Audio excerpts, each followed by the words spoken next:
বলে দিচ্ছি, চলে যান। বেশি বাড়াবাড়ি করলে কিন্তু জননের মতো চলে যাবেন। ধন্যবাদ। আপনারা আগামী বৃহস্পতিবারের ভিতরে এই ব্যবস্থা, এই প্রশাসনকে এমন ভাবে পরিবর্তন করে দিবেন, আমরা কিন্তু কাউকে সুস্পষ্ট ভাবে বলতেছি না যে অমুককে দেন। সরকারি ভাবে আপনারা যাকে ভালো মনে করেন তাকেই প্রশাসক নিয়োগ করে।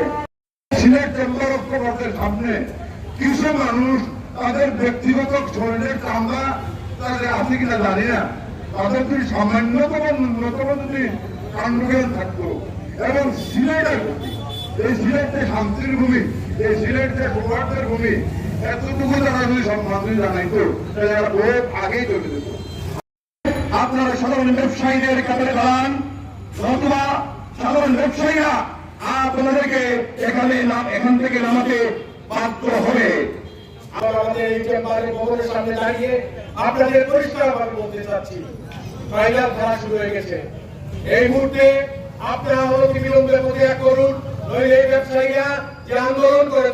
যারা সদস্যরা আছেন, চেম্বারের সদস্যরা যাতে ভোটের মাধ্যমে আমরা আমাদের প্রতিনিধি নিয়োগ করতে পারি এবং প্রশাসকের মাধ্যমে যাতে চেম্বার সক্রিয় হয়। সময় লাগে, আপনারা আপনাদের এই ইজ্জত নিয়ে থাকতে চান, তাহলে এগুলি পদত্যাগ করে সিলেট জেলা প্রশাসনের কাছে আপনাদের ক্ষমতা হস্তান্তর করুন এবং ওনার মাধ্যমে একটা প্রশাসক নিয়োগ করে সুস্থ সুন্দর একটা নির্বাচন আসুক। থেকে আর কোনোভাবে নিয়মতান্ত্রিক গণতান্ত্রিক ভাবে আর কোনো আমরা মানববন্ধন করবো না। আমরা কঠোর থেকে কঠোরতর হয়ে আমরা চূড়ান্ত কর্মসূচির মাধ্যমে এই চেম্বারকে পদত্যাগ করতে বাধ্য করাবো।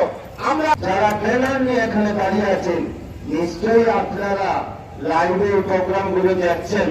আমাকে দেখে রাখেন, আমাদের ব্যবসায়ীদেরকে দেখে রাখেন, সাংবাদিক ভাইদেরকে দেখে রাখেন।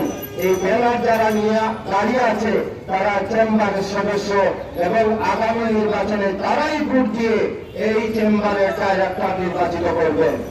আপনারা পক্ষ থেকে আমরা দাবি জানাচ্ছি, স্বল্পতম সময়ের ভিতরে আপনারা অবশ্যই যে 5 জন ডাক্তার উপহার দিয়েছেন, আপনারাও সহযোগিতা উপহার দেন, আমাদের সাথে আসুন। আপনারাই তো আমাদের ভাই, আমাদের মতো আপনারাও ব্যবসায়ী।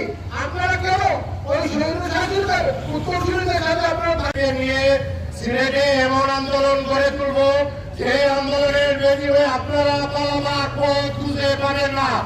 আপনারা আমাদেরকে স্পষ্ট ভাষায় বলে দিতে চাই, সাধারণ ব্যবসায়ীদের বিরুদ্ধে গিয়ে কিছু করতে গেলে এই সাধারণ ব্যবসায়ীরা আপনাদেরকে টেনে হিঁচড়ে সিলেট থেকে বের করে দেবে। সিলেটকে অশান্ত করবেন না।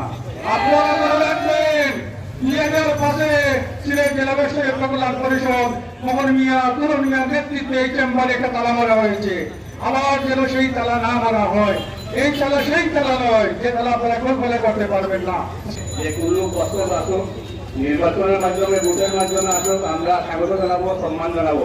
কিন্তু এই অবৈধভাবে রাতের আধারে ভোটবিহীন সংগঠন আমরা মানি না এবং মানব না।